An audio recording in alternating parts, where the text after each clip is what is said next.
Wasibonisa phezu kwaleso sithombe kujikijela into encane lisishaya sibhidlika isithombe igolide liba yisi Jesu themba lami zobambele themba lempilo yami zobambelela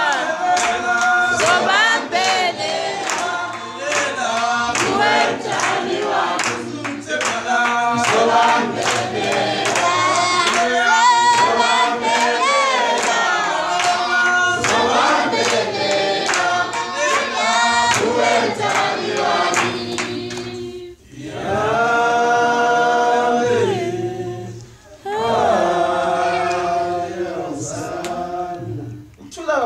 Amen. Thula kumapostoli. Amen.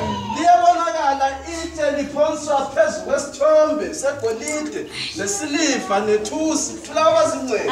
Sikhuluma ngezinsimbi eziqinileyo. Those are precious metals. Amen. Thula abazincane. Kodwa ilitshe elingumoya ongcwele lifika lishaya kulezo insimbi ezinhle. Zenze njani? Ziyabhidlika ziba yise. Ukuthula abazincane. Ukuthula kumapostoli. Amen. Ngizobe ngingakasho lutho uma ngakasho kunina bazalwane ukuthi njengamanje vulani izinhliziyo zenu. Ngiphosele lelo litshe elinguNkulunkulu phakathi kwazo. Ukuthula kwabazincane. Ukuthula kumapostoli. Libhidlize lawo matshe enithi mahle amatshe okuzikhukhumeza nokuzenzisa nokuhleba nakho konke ukungcola kwasemhlabeni ukuthula kwabazincane. Ukuthula kumapostoli. Bese nifaka lelotshe elaphenduka laba yintaba. Ukuthula kwabazincane. Ukuthula kumapostoli. Ngaphakathi kwaleyo ndawo obekuhleli lawo matshe okuzikhukhumeza konke ukuhleba konke okungcolile akukhula leyo ntaba enguNkulunkulu phakathi kwenu. Ukuthula kwabazincane. Amen. Ukuthula kwabangcwele. Amen. Uthe umzalwane mashumela wathi kubalekile ukuzalwa kabusha. Ukuthula kwabazincane. Nami ngiyancenga njengoba eshilo uDaniel 2 wathi yena kwabhidlika isithombe kwasekuvela intaba kulelotshe elaliphonsiwe. Nawe akuyakhele intaba enguJehova phakathi kwakho umzimba. Thula kwabazincane. Thula kumapostoli. Ungakhela kanjani na uJehova ngokuthi ube inhlama entsha? 1 Corinthians 5 uthi susa inhlama endala phakathi kwakho kodwa bese uba inhlama entsha.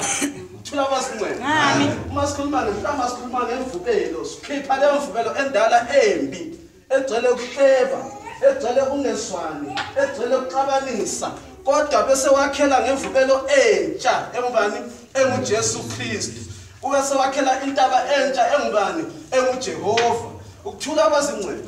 Ukuthula lokhunza yele baba sinokuna yele baba sinokuna yele baba sinokuna yele baba sinokuna yele baba sinokuna yele baba sinokuna yele baba sinokuna yele baba nawana mutuma acheruya nawana mutuma acheruya nawana mutuma acheruya nawana mutuma acheruya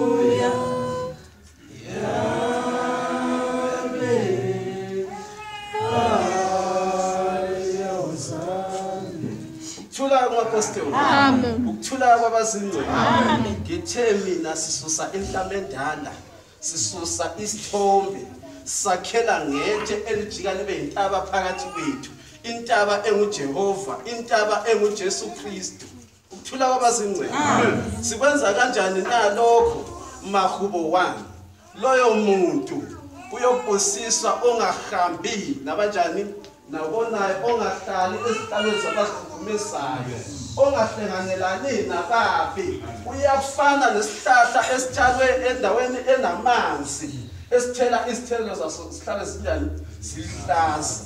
Kodwa wena owaba yileyo ntanga eyawela enkangala maye kuwe ngoba kuyothi makufika izivunguvungu ziyokuthola iswabile ungenaye uNkulunkulu zibe sezinjani ziyathatha izivunguvungu uyokufana nehlamvu elomile elingahlali makudlula ini umoya.